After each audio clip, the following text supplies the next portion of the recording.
Joseph is a keeper, and we're not going to leave him behind, but we would need him, that's for sure. Most of you, most of us, we grow up learning to be polite. We speak to people politely, we think they hear us, we believe what they say when they respond to us, and we go on our way because we're people of goodwill, people of good hearts, people of good faith. Sometimes we run across situations and people that while they present themselves as people of goodwill and good hearts and good faith, they just seem to listen and go on about their way without responding. And we wonder, what could we do? Well, at some point in our lives, we're going to have to decide that we've had enough of hearing what they say and having them have us go away. But you and I, we have to decide when we're done with that. And when we're ready to go forward on a different way. Not because we're not going to be polite, but we're going to be persistent, and we will be heard. One of the people that I'm really glad that you have the opportunity to hear today is my friend, Pastor Chris Hall. Some of you know his wife, Chris Ann Hall. I think she's my boyfriend. In just a moment, you will come to understand why Chris Ann is so passionate. I'm not sure who was first, but in our hearts today, Pastor Chris Hall is first, and we're glad to hear from him today. Chris.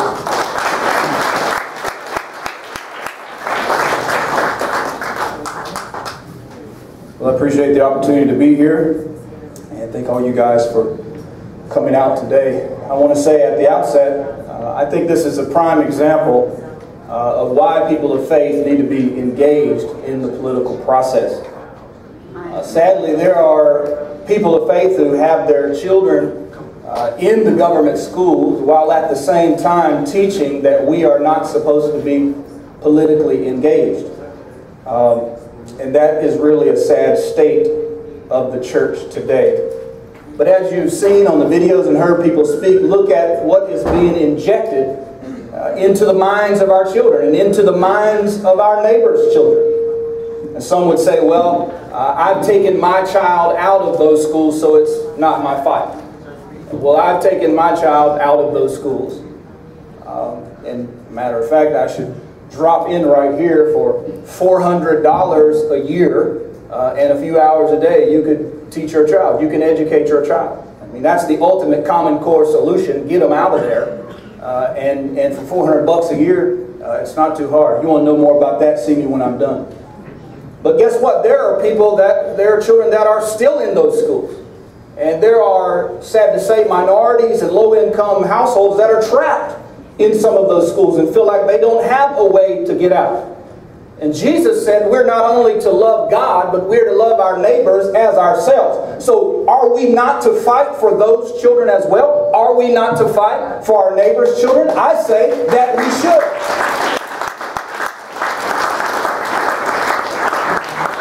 The fact of the matter is, I think we can all confidently say that Common Core will not be confined to the walls of the government schools. So whether or not you're a homeschooler or a private schooler, this is your fight. I do want to say I'm thankful for those that are fighting today. All those that are pushing back against this, and let's be clear, evil. This is an evil. Right. Amen. Right. Amen. And for those that are standing, we're not simply standing against a law or standing against some political issue. We're standing against evil. And I think those that are pushing back stand in the tradition of the Hebrew midwives in the book of Exodus. Many of you know that history. Pharaoh had issued a decree that certain among the children were to be sacrificed. However, these Hebrew women decided that they were not going to obey the law of the land, and they saved those children alive. And I think what's more important in that story is the reaction that God had. God blessed them for resisting the law of the land. That they knew in their hearts, and they knew by evidence, that it was tyrannical, that it was unlawful, and that, as our founder said, any law that is unconstitutional is null and void. It's no law at all. I would suggest to you that any law that violates the higher law is no law at all.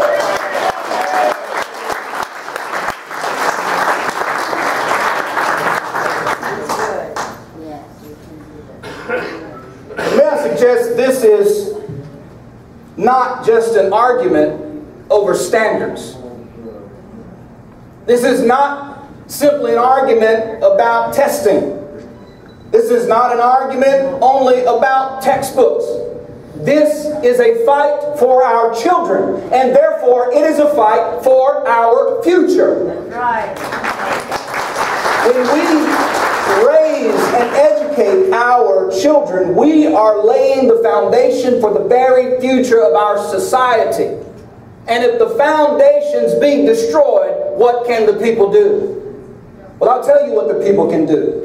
The people can do like Nehemiah did. They can build with a hammer in one hand and fight with a sword in the other hand and rebuild the walls and the foundation that is being torn down in this nation.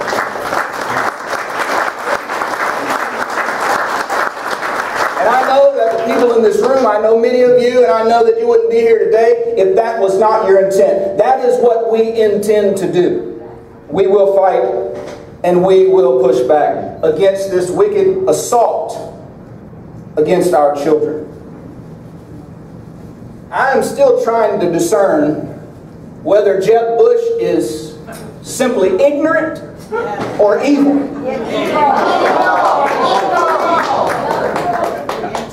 The fact of the matter is, if you are willing to sacrifice America's children for 30 pieces of silver, even out of ignorance, that is ultimately evil. And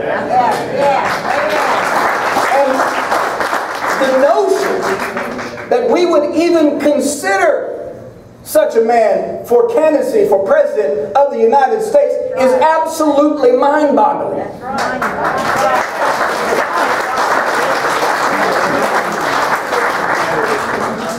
I tend to think that you cannot possibly be so stupid in the face of all this evidence to still support such a monstrosity as Common Core. And may I say this, if you support someone who supports such a monstrosity, you are complicit in his evil.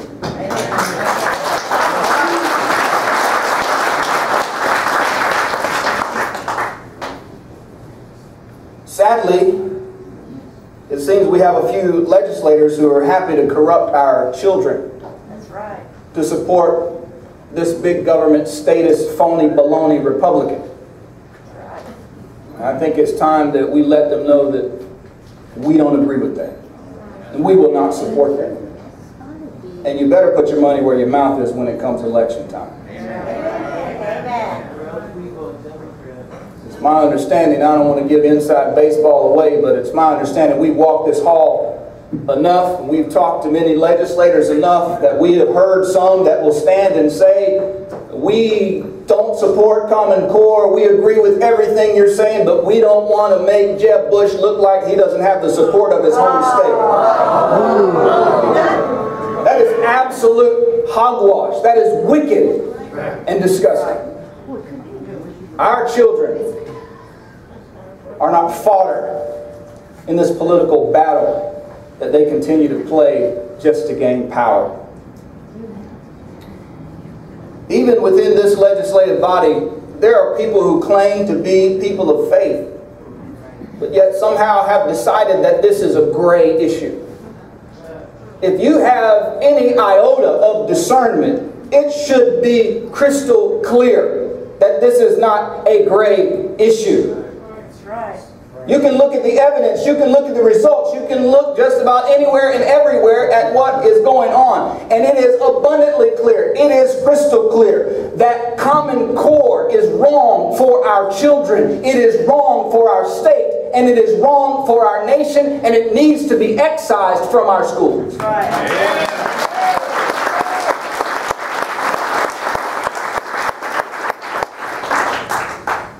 And we don't need a new label slapped on it. We don't need some sort of repackaged, rebranded nonsense, regurgitated, and reoffered to the people.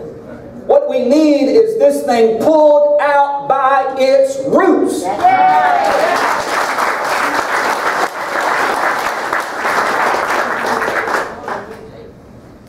We need these legislators to get on board with what's going on here today. I'm thankful for those that have supported. I'm thankful for those that are co-sponsoring these bills. For whatever reason, whatever motivation, it doesn't matter to me, but they're moving, and that's a miracle in and of itself. And we need the others to do the same. I want to ask this in closing to those who would suggest that we're radical, that the hundreds of thousands of parents, millions of parents that are rejecting this are somehow uninformed and ignorant. I believe they know better than that. We know better than that.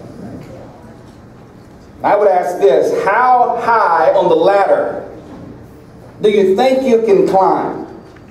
And are those heights worth the sacrifice of the children of this state and the children of this nation? How much wealth, dear elected citizen, do you think you can acquire? How much power do you really want?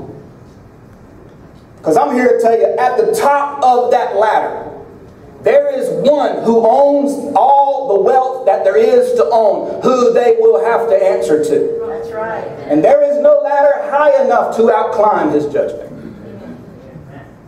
Jesus said that a man would be better off to have a millstone tied around his neck and be thrown into the depths of the sea than hurt a hair on the head of one of these children.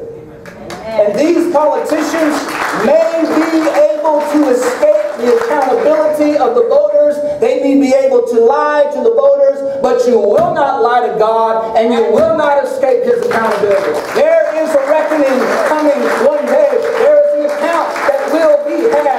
It is time that these people stop trying to play politics and just stand up and do what's right by our children, do what's right by God, and do what's right for our future, for the state of Florida, and for this American Republic. And we not only desire it, we demand it, and we do not consent to this wickedness any longer, and we're here to put them on notice. Amen.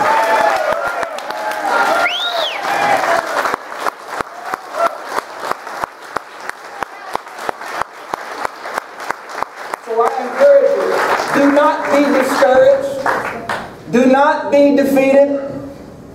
I come in here in a place like this, we've been in here long enough to, I don't have a lot of hope in this legislature.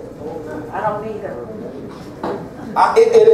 It is unbelievable to me that you could concentrate in a single place so many liars and so much corruption. But nevertheless, it is our duty to stand here and once again warn them, once again notify them, once again inform them. And I promise you, the parents of this nation are not going to stop. They're not going to go away. They can throw all the money they want to try to shut us up, but they will not silence us. We will keep informing the people. We will keep pushing back. We will keep fighting. We will find someone inside the system that's willing to stand up and do what's right as we fight from without the system. And guess what? They can only keep us out for so long. And that day is coming where we will break through this system and we will take our control back to the state level, back to the local level, where it belongs. God bless you.